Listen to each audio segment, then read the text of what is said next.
Hello student, welcome to Sun class. Today we will going to discuss about the topic why primary sector has more employment. इससे पहले वाले video lecture में हम लोगों ने पढ़ा था, डिस्कस किया था कि किस तरह से जो टर्सरी सेक्टर क्या है वो अब धीरे धीरे राइज हो रहा है एंड जीडीपी में कितना कंट्रीब्यूशन है टर्सरी सेक्टर का। एंड हम लोग अपने प्राइमरी एंड सेकेंडरी सेक्टर की भी कंट्रीब्यूशंस देखे थे, तो क्या पाया था कि जीडीपी में सबसे ज़्यादा कंट्रीब्यूशन किसका है अभी अकॉर्डिंग टू डेटा ऑफ 2013-14। ये देख सकते हो, ये ग्राफ्स वर्क है, यहाँ पे कुछ डेटा का है। तो जब हम लोग बात करेंगे अगर 1973-74 की, तो हम लोग देख सकते हैं कि वहाँ पे प्राइमरी सेक्टर की कंट्रीब्यूशन एंड टर्सरी सेक्टर की जो कंट्रीब्यूशन है वो ऑलमोस्ट इक्वल है। बट अगर हम अभी की बात करें लेटेस्ट की, तो 2013-14 की, तो देख सकते हो कि जो जीडीपी में शेयरिंग है वो टर्सरी सेक्टर की बहुत ज़्यादा है। एंड सबसे ज़्यादा कंट्रीब्यूशन किसकी है जीडीपी में, जो हमारे देश की जीडीपी है तो वो सबसे ज़्यादा किससे बढ़ी है, तो सबसे ज़्यादा वो टर्सरी सेक्टर से बढ़ी है according to the data collection of 2013 and 14। देख सकते हो यहाँ पे, ठीक है। एंड प्राइमरी एंड सेकेंडरी से में वो दोनों का बहुत कम कंट्रीब्यूशन है, सबसे कम कंट्रीब्यूशन है प्राइमरी का एंड देन सेकेंडरी का, एंड सबसे ज़्यादा किसका है टर्सरी सेक्टर का। किसमें शेयरिंग है जीडीपी में, जो हमारे कंट्री की जो जीडीपी होती है। जीडीपी क्या है ये सब हम लोग प्रीवियस वाले वीडियो लेक्चर में ऑलरेडी डिस्कस कर चुके हैं। सो अगर आप लोगों को कन्फ्यूज़न है वो जीडीपी में and how does it calculated, तो आप लोग प्रीवियस वीडियो में देखिए, प्लेलिस्ट में सारा वीडियो आप लोगों को मिल जाएगा, ठीक है। तो आज हम लोग ये वाले टॉपिक को कर रहे हैं। तो देखो क्या है कि जो शेयरिंग है, जो जीडीपी में शेयरिंग है, हमारे कंट्री की जो जीडीपी में कंट्रीब्यूशन है वो टर्सरी की बहुत ज़्यादा है। बट एक कंडीशन है, ये ज़रूर है कि टर्सरी सेक्टर की कंट्रीब्यूशन जीडीपी में बहुत ज़्यादा है, बट फिर भी एम्प्लॉयमेंट अगर हम बात करें रोज़गार की, तो अभी भी वहाँ पर ज़्यादा एम्प्लॉयर नहीं है। देख सकते हो, भले जीडीपी में शेयरिंग बहुत ज़्यादा है, लेकिन अगर एम्प्लॉयर की बात करें यानी कि काम लोगों की बात कर, तो अभी भी लोग ज़्यादातर प्राइमरी सेक्टर से ही जुड़े हुए हैं, काम ज़्यादातर वहीं हो रहा है, ठीक। देख सकते हो share of sectors in employment, देख सकते हो ये 1977 की डेटा है। तो यहाँ पे आपका लगभग अप टू 74% होगा प्राइमरी सेक्टर का कंट्रीब्यूशन एम्प्लॉयमेंट में, एंड ज़्यादा चेंजेस नहीं आया है 2017-18 में भी। यहाँ पर भी ज़्यादा चेंजेस नहीं आए हैं, जबकि बहुत 40 इयर्स हो गए फिर भी ज़्यादा चेंजेस नहीं आए हैं। देख सकते हो यहाँ पर भी 48% अप टू 48% है ना, 48% अभी भी प्राइमरी सेक्टर की ही हिस्सेदारी है एम्प्लॉयर में। यानी कि अभी भी रोज़गार, अभी भी लोग कहाँ ज़्यादा रोज़गार मिल रहा है लोगों को, यानी कि कहाँ ज़्यादा जा रहे हैं काम करने के लिए, तो जा रहे हैं वो प्राइमरी सेक्टर में। भले ही जीडीपी ज़्यादा हो टर्सरी का, लेकिन लोग अभी भी ज़्यादा काम कर रहे हैं प्राइमरी सेक्टर में। तो क्यों हो रहा है ऐसा, क्यों प्राइमरी सेक्टर में बहुत ज़्यादा एम्प्लॉयमेंट है?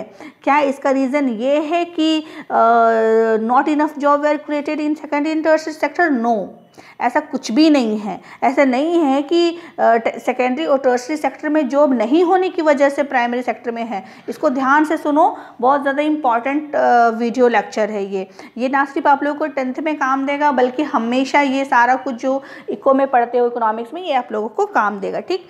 तो इसका रीज़न ये नहीं है कि टर्सरी और सेकेंडरी सेक्टर में जॉब नहीं है, ये नहीं है इसका रीज़न। वहाँ है इनफ जॉब्स, बट क्या है, लोग अभी भी वहाँ पर नहीं गए हैं, वहाँ तक नहीं पहुँच रहे हैं because of economical condition of our country. लोग क्या है अभी तक टर्सरी एंड सेकेंडरी सेक्टर तक नहीं पहुँच रहे। देख सकते हो क्या रीज़न है। अब हम लोग रीज़न के ऊपर बात करते हैं कि क्या रीज़न है जो primary tertiary and secondary sector में इनफ जॉब होने के बावजूद लोग अभी तक प्राइमरी सेक्टर में ही फंसे हुए हैं। अप टू 70% और समथिंग, या और वी कॉल 60 to 65% लोग अभी भी क्यों प्राइमरी सेक्टर में ही फंसे हुए हैं, जबकि there are enough job in tertiary and secondary sector. What is the reason? तो the reason is worker in agriculture sector are underemployed, ठीक, यही है वो रीजन जिसकी वजह से लोग यही वो रीज़न है जिसकी वजह से जो हमारा एम्प्लॉयमेंट सेक्टर में अभी भी प्राइमरी का कंट्रीब्यूशन ज़्यादा है, जबकि होना तो ये चाहिए था कि जीडीपी टर्सरी का ज़्यादा है तो टर्सरी में ज़्यादा लोग काम करते। अगर टर्सरी में ज़्यादा लोग काम करते तो हमारी कंट्री डेवलप जो अभी अंडर डेवलप्ड है वो फुली डेवलप्ड हो चुकी होती। लेकिन यही वो रीजन है जिसकी वजह से अभी तक हमारा कंट्री अंडर डेवलप्ड है। क्यों? क्योंकि बहुत सारे वर्कर जो है एग्रीकल्चर सेक्टर में वो अंडर एम्प्लॉयड है। And what is under employed, हम लोग इसको भी देख लेते हैं क्योंकि ये वर्ड्स आप लोग को नया लग रहा होगा, तो इसके बारे में डिटेल करते हैं। What is under employed?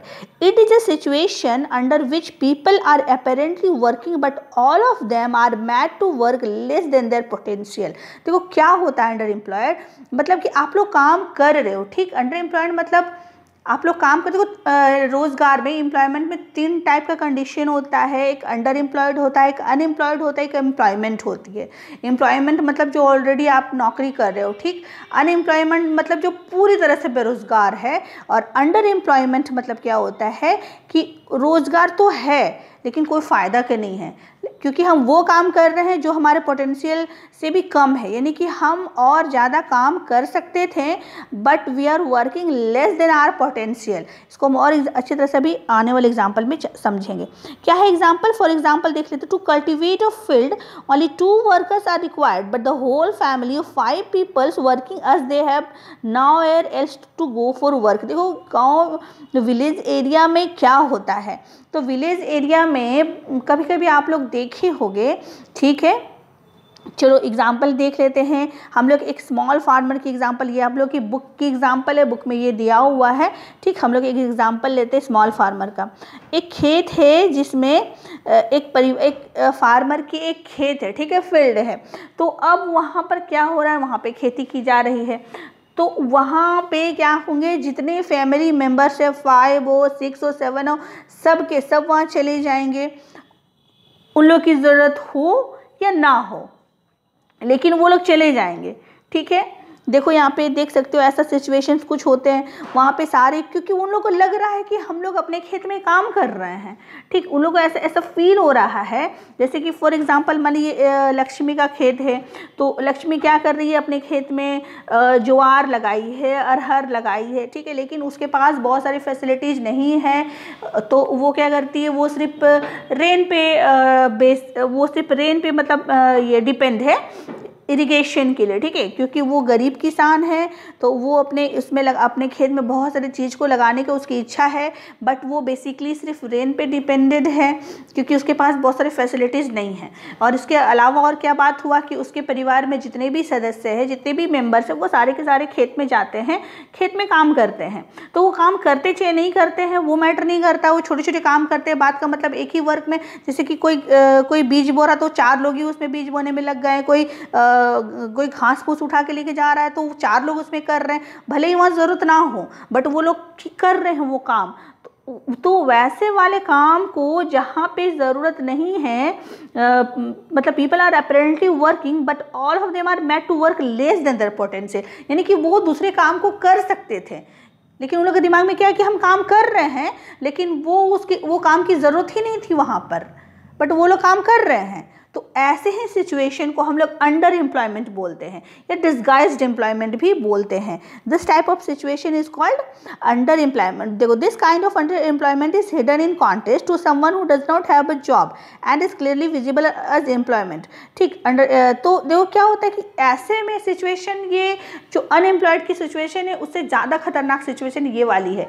क्यों? क्योंकि इसमें लोगों को लगता है कि हम तो काम कर रहे हैं बट एक्चुअली में वो नहीं कर रहे होते हैं, क्योंकि उसको वो पोटेंशियल, अगर बात का मतलब 5 जन है किसी फैमिली मेंबर में, अगर वहाँ 5 के 5 वो खेत में जाके वहाँ पर वो रह रहे, दिन भर कर रहे, तो दिन भर थक रहे हैं लेकिन कोई फ़ायदा क्यों नहीं हो रहा। अगर वहाँ पे उसके बदले में सिर्फ 2 ही लोग रहते तो हो जाते। और अगर सपोज क्या होता कि 5 जन है, उसमें से क्या हुआ कि 2 जन किसी और के खेत पे काम करने के लिए चले गए। सपोज वहाँ पे एक लैंडलॉर्ड आता है, वो उसको बोलता है कि देखो तुम्हारे पास तो 5-5 जन है, लक्ष्मी को बोलते तुम्हारे पास तो ऑलरेडी 5 जन है, सो हम 2 जन को अपने यहाँ लेके जाते, मेरे पास नहीं है, और जो पैसा होगा हम उसको दे देंगे। तो अगर वहाँ से 5 जन से वहाँ 2 जन वहाँ से निकल जाएगा तो क्या होगा, काम तो होगा ही। लक्ष्मी के खेत में काम वैसे ही होगा, क्योंकि काम तो 3 जन से भी हो ही सकता है, तो काम होगा, ठीक है।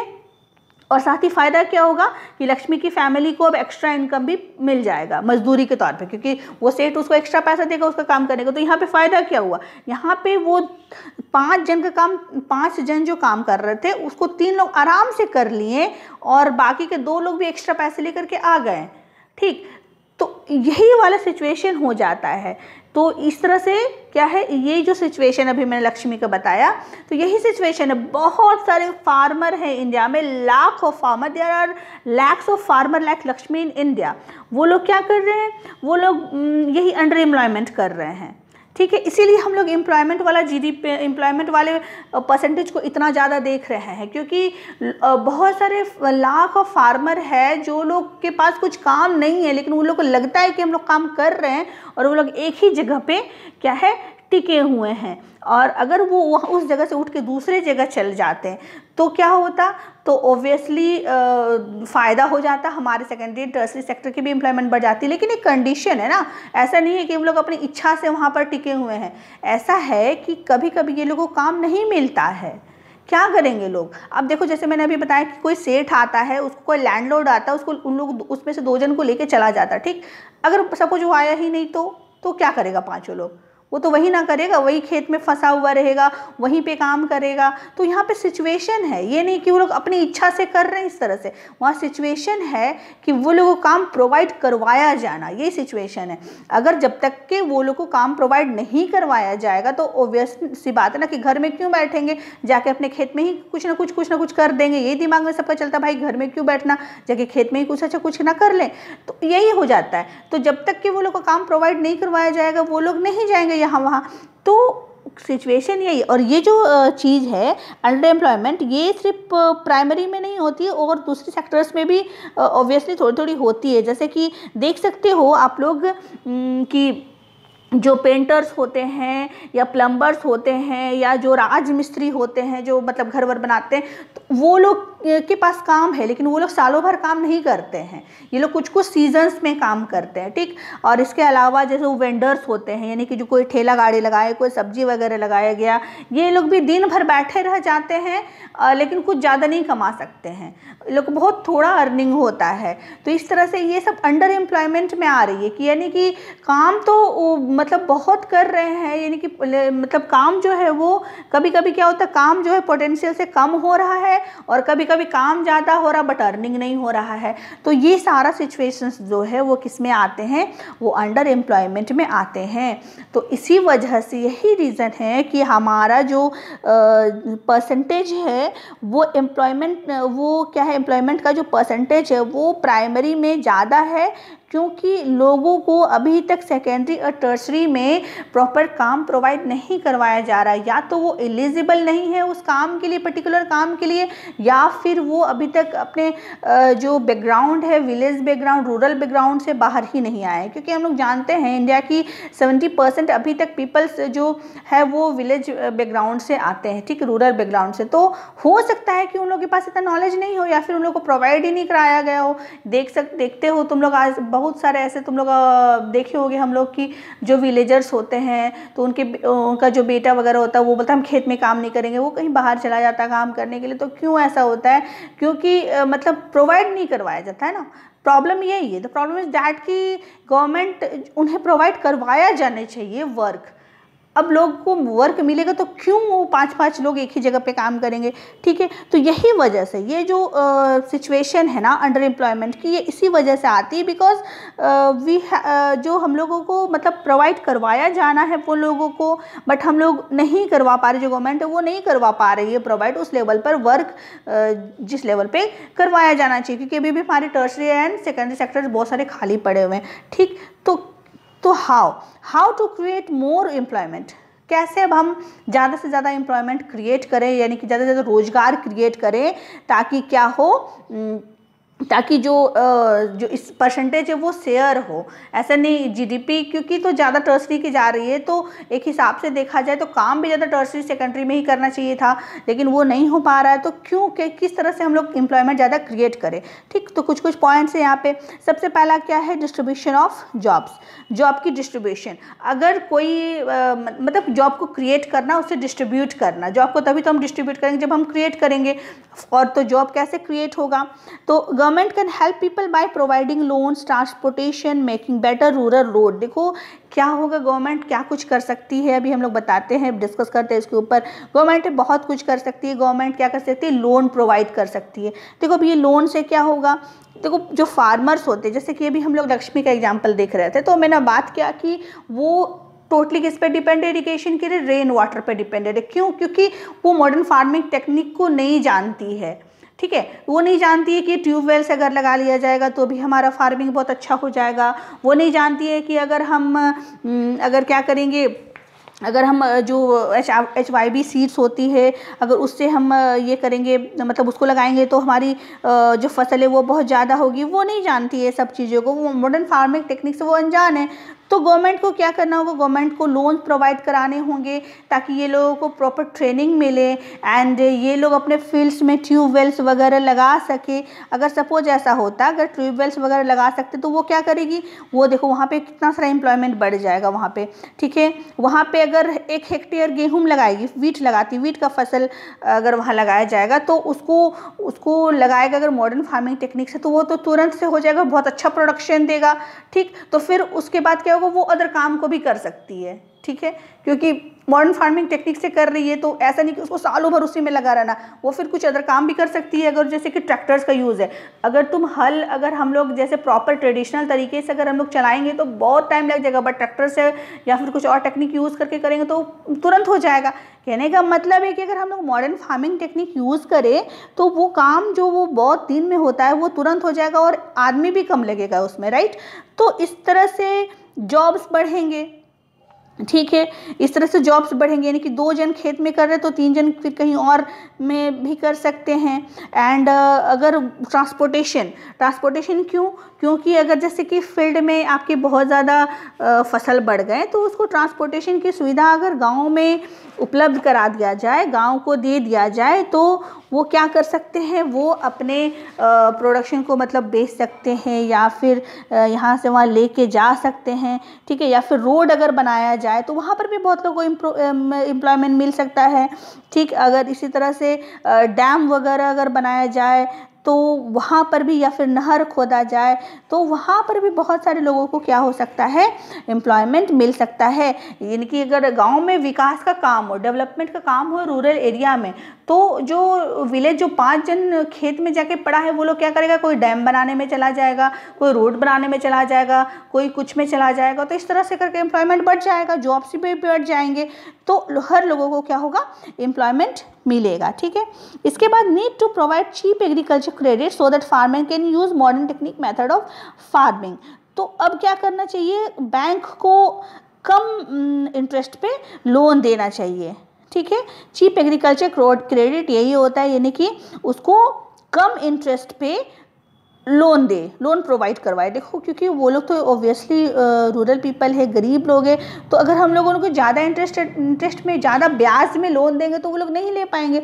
तो इस तरह की योजना निकाली जानी चाहिए, या फिर निकाली गई भी है कि अब लोगों को क्या हो रहा है, कम इंटरेस्ट पे लोन प्रोवाइड हो रहा है, स्पेशली फार्मर्स को, ताकि वो लोग अपने जो मॉडर्न फार्मिंग टेक्निक्स में जो होते हैं, आपके सीड्स होते हैं, एंड देन ट्यूबवेल्स होते हैं, फर्टिलाइजर्स होते हैं, एंड बहुत सारे आपके थिंग्स होते हैं, वो सारा कुछ वो क्या करें, वो सारा कुछ वो ले सके, यानी कि they will able to buy these things, जिससे कि जो हमारा जो एग्रीकल्चर है वो बढ़ सके। ठीक है, एंड इसके बाद इसके अलावा और क्या है, identify, promote and locate industries and service in semi-rural areas where large number of people may be employed. यही बात है कि कुछ कुछ इंडस्ट्रीज़ को सेटअप करना चाहिए, छोटे छोटे इंडस्ट्री जैसे कि ईंट का भट्टी बनाने वाला इंडस्ट्रीज हो गया, या फिर शहद बनाने वाली फैक्ट्रीज, मतलब वो सारा कुछ वो ये किया जा सकता है, या फिर दाल मिल, ठीक है, जैसे कि राइस मिल होता है वो दाल मिल किया जा सकता है, या कोल्ड स्टोरेज फैक्ट्री लगाया जा सकता है। कोल्ड स्टोरेज मतलब क्या होता है कि जिसमें फार्मर्स सब जो अपना एक्स्ट्रा सरप्लस ग्रेन क्या होता है पता है ना, यानी कि जो अपना यूज के अलावा जो बच जाता है वो सारा कुछ वो लोग उसमें रख सकते हैं। और अगर जैसे दाल मिल हो गया तो कोई किसान चना दाल उगा रहा है, ठीक, या फिर कोई दाल उगा रहा है तो वो जाके दाल मिल में अपना बेच सकता है, और दाल मिल वहाँ से शहर में ले जाके बेच सकता है। तो गाँव में ये सब फैसिलिटीज़ होंगी तो थोड़ा ज़्यादा ईजी होगा नहीं फार्मर्स के लिए। या फिर आपके वही जिसमें मैंने बताया कि हनी कलेक्शन सेंटर्स खोलना चाहिए, यानी कि जिसमें किसान लोग क्या करेंगे, उन लोगों को किसानी के अलावा एक और काम मिल जाएगा कि फॉरेस्ट से जाकर के हनी लाना। हनी सब कहाँ पाया जाता है, फॉरेस्ट में पाया जाता है, तो फॉरेस्ट से जाके हनी ले लेके आके वहाँ पे वो लोग बेच सकते हैं हनी कलेक्शन सेंटर में। और या फिर वेजिटेबल और ऐसे एग्रीकल्चर प्रोड्यूस जैसे potato, sweet potato, rice, wheat, tomato, ये सब का भी मार्केट्स लगाया जा सकता है। मतलब ओवरऑल कहने का मतलब है कि हम लोगों को और क्या किया जा सकता है कि कोई भी इंडस्ट्री का प्रमोट, आइडेंटिफाई, लोकेट किया जा सकता है ताकि लोगों को बहुत सारे काम मिले। इसके अलावा bye improving in education sectors, health sector in rural area. देखो जो रूरल एरियाज़ होते हैं, विलेजेस जो होते हैं, वहाँ पे हम लोग देखते हैं कि बहुत सारे बच्चे क्या है अभी भी स्कूल अटेंड नहीं कर सकते हैं और एज ए चाइल्ड लेबर काम कर रहे हैं। बहुत सारे बच्चे अभी भी देख सकते, गांव में जाओगे तो देख लेना। तो वहाँ पे अगर हम लोग एजुकेशनल सेटअप करें, एजुकेशनल इंस्टीट्यूशन को, एजुकेशन सेक्टर्स को बढ़ावा दें तो क्या क्या बढ़ेगा, स्कूल के लिए बिल्डिंग बढ़ेंगे, टीचर्स भी हायर करने जा सकते हैं, स्टाफ हायर किए जा सकते हैं। तो इस तरह से बहुत सारे लोगों को जॉब मिल सकता है, राइट, बहुत सारे लोगों को जॉब मिल सकता है। जैसे कि आज अभी है पारा टीचर्स हैं, तो वो लोग तो क्या करते हैं, विलेजर्स को पढ़ाते हैं, तो ये सब जॉब मिला हुआ है। बहुत सारे गवर्नमेंट इस बेसिस पे काम ऑलरेडी स्टार्ट कर रखी है, ठीक है। जो हमारे पारा टीचर्स हैं या फिर जो हमारे ANM है, जो जिसको हम लोग सहिया दीदी बोलते हैं, एंड इस तरह से करके जो मतलब हेल्थ सेक्टर्स से जो बहुत सारे आंगनबाड़ी है, तो ये सब क्या है, ये सब जो है ये सब ऑलरेडी गवर्नमेंट प्रोवाइड कर चुकी है लोगों को जॉब्स। तो जॉब उसको और ज़्यादा इम्प्रूवमेंट की ज़रूरत है ना, और ज़्यादा अगर ये लोगों को इम्प्रूवमेंट मिले, अप्रिसिएशन मिले, तो इस सेक्टर पे और ज़्यादा क्या होगा, इम्प्रूव होगा, एंड नए नए जॉब्स क्रिएट होंगे, एंड लोगों को और ज़्यादा जो एम्प्लॉयमेंट होगा वो बढ़ेगा, ठीक। तो देखो ये सारा कुछ होना ज़रूरी है ताकि ज़्यादा से ज़्यादा एम्प्लॉयमेंट क्या हो, क्रिएट हो। तो आई होप कि ये वाला समझ में आ गया कि how to create more employment, क्या क्या करके हमें बहुत ज़्यादा एम्प्लॉयमेंट हम लोग क्रिएट कर सकते हैं, ठीक है। ये सारा कुछ समझ में आ गया।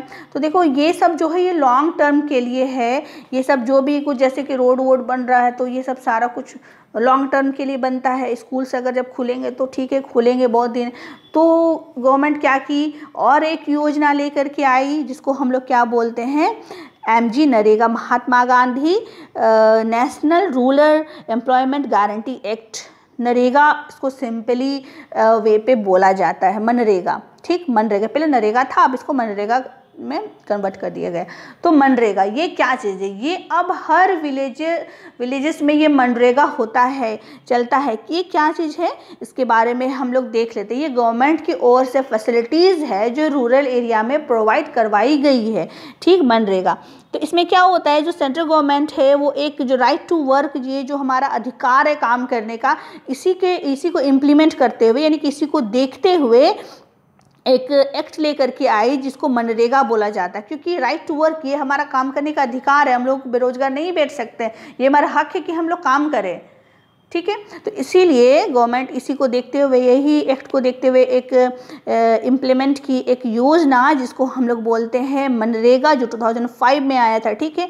इसमें क्या होता है, all those who are able to and are need of work in rural area are guaranteed 100 days of employment in a year by the government.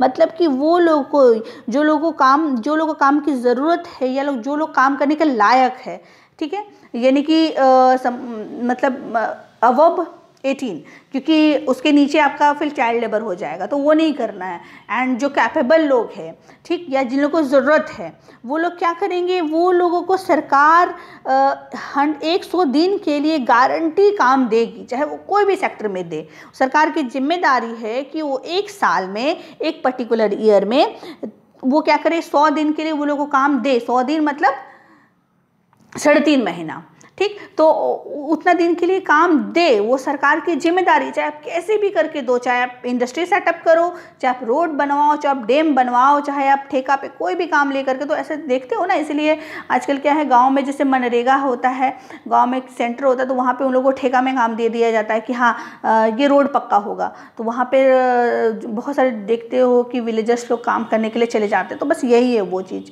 कि 100 दिन के लिए वो लोग को काम करने के लिए गारंटीड वो लोग को मिलेगा मनरेगा के तहत। और अगर गवर्नमेंट फेल हो जाती है, the government fail in its duty to provide employment, तो वो लोग को बेरोजगारी भत्ता मिलेगा, ठीक है। सरकार हर सेशन, हर बजट ईयर में क्या करती है, बेरोजगारी भत्ता डिसाइड करती है कि इतना होना चाहिए। यानी कि इन केस अगर काम नहीं दे पाई सरकार फॉर सम रीजंस, किसी भी रीजंस की वजह से अगर वो काम नहीं दे पाई, तो सरकार वो लोगों को बेरोजगारी भत्ता देगी, बेरोजगारी भत्ता प्रोवाइड करेगी। इसके लिए इनरोल कराना पड़ता है, इसके लिए मतलब बताना पड़ता है, वो बनाना पड़ता है आप लोगों को कि नाम लिखवाना पड़ता है कि हाँ मेरा एज इतना है और हम बेरोजगार है, कहीं काम नहीं कर रहे वगैरह, ये सब लिस्ट बनाना पड़ता है, ठीक है। तो वो कराना पड़ता है। इन केस अगर सरकार नहीं प्रोवाइड करवाई जॉब, तो क्या करेगी वो फिर आप लोगों को अनएम्प्लॉयमेंट पर्सन को बेरोजगारी भत्ता यानी कि अनएम्प्लॉयमेंट अलाउंसेस प्रोवाइड करवाएगी, ताकि आप उसको फिर यूज़ कर सको, ठीक, कुछ पैसे। This type of work help to increase the production of from land. तो ये जो सरकार प्रोवाइड करवाती है मनरेगा के तहत, बहुत सारे काम होते हैं मनरेगा के तहत, तो उससे लोगों में एम्प्लॉयमेंट बढ़ता है, एम्प्लॉयमेंट बढ़ता, प्रोडक्शन भी बढ़ता है। तो मनरेगा के तहत क्या क्या काम हो सकते हैं, फॉर एग्जांपल, जैसे एग्जांपल 1-2 हम दे देते हैं, जैसे कि डैम बनाना, डैम कंस्ट्रक्ट करना, नहर बनवाना, आपके हनी कलेक्शन इंडस्ट्री सेटअप कराना गाँव में, कॉटन इंडस्ट्री सेटअप कराना, एंड जो गन्ना ये मतलब, और इसके अलावा भी बहुत सारे काम होते हैं, ठीक है, जो किस में आते हैं, मनरेगा के तहत किए जाते हैं, ठीक है। और ये 100 दिन के लिए सरकार क्या करती है, गारंटीड एम्प्लॉयमेंट प्रोवाइड करती है अनएम्प्लॉयड लोगों को, ठीक है। तो ये सारा कुछ जो सरकार, वो ऑलरेडी सरकार के गवर्नमेंट के, हमारे गवर्नमेंट के नज़र में है कि क्या कुछ किया जाना चाहिए टू क्रिएट मोर एम्प्लॉयमेंट। ये सब ऑलरेडी है हमारी सरकार की नज़र में, एंड इससे रिलेटेड बहुत सारे काम भी वो कर रहे हैं। इससे रिलेटेड बहुत सारी योजनाएं भी बन रही है, फार्मर्स के लिए भी बहुत सारी योजना बनी हुई है, और एजुकेशन से रिलेटेड भी बहुत सारी योजना बनी, जैसे बेटी बचाओ बेटी पढ़ाओ वगैरह, एंड फिर जनधन योजना बना हुआ है, और इस तरह से करके उन लोगों को फैसिलिटीज़ प्रोवाइड के लिए उज्ज्वला योजना बनाया हुआ है।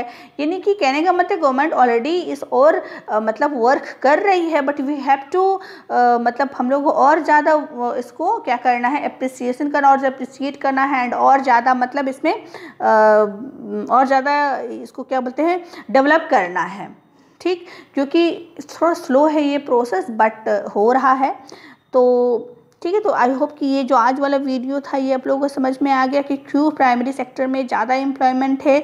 इसलिए नहीं कि वहाँ काम ज़्यादा है, बट इसलिए क्योंकि लोग अंडर एम्प्लॉयड है, इसी वजह से प्राइमरी सेक्टर में क्या है, काम ज़्यादा है according to secondary and tertiary sector. अगर लोग सेकेंडरी एंड टर्सरी सेक्टर में वर्क करने लगे तो they need a proper training, क्योंकि सेकेंडरी एंड टर्सरी सेक्टर में काम करने के लिए वो लोग को ट्रेनिंग की ज़रूरत है। कैसी ट्रेनिंग, जैसे कि मान लिया कि ट्रांसपोर्ट का ही काम है, ट्रांसपोर्ट आपका सेकेंडरी में आता है, ठीक, तो कोई बस चलाने वाला आना तो चाहिए ना, ऐसा तो नहीं ना कि किसी को उठा के बस चलाने के लिए हम दे सकते हैं। तो प्रॉपर ड्राइविंग की ट्रेनिंग उसको दी जानी चाहिए। यानी कि सेकेंडरी टर्सरी में सेक्टर में काम करने के लिए हमें स्किल की ज़रूरत है, ट्रेनिंग की ज़रूरत है। तो गवर्नमेंट अगर ये स्किल ट्रेनिंग या वेकेशनल कोर्सेज वगैरह अगर प्रोवाइड करवाएगी तो टर्सरी एंड सेकेंडरी में और ज़्यादा एम्प्लॉयमेंट क्रिएट हो सकते हैं। ठीक इसी तरह से करके आई होप कि ये सारे जो आज वाले टॉपिक्स थे ये आप लोगों को क्लियर हो गए होंगे। एंड अगर कोई भी कन्फ्यूज़न है आज वाले वीडियो लेक्चर में तो let me know in the comment section. आप लोग कमेंट करके देखो और कमेंट करके ज़रूर बताओ कि क्या कुछ डाउट है, क्या जो समझ में नहीं आया, वो सारा कुछ आप लोग मेंशन कर सकते हो। तो जब नेक्स्ट वीडियो लेक्चर जो आएगा उसमें वो सारे डाउट्स आपके क्लियर हो जाएंगे। सो आई होप कि आज वाले सारे टॉपिक्स आप लोगों को क्लियर हो गए होंगे। So thank you for watching. If you like my video then subscribe my channel. Thank you for watching.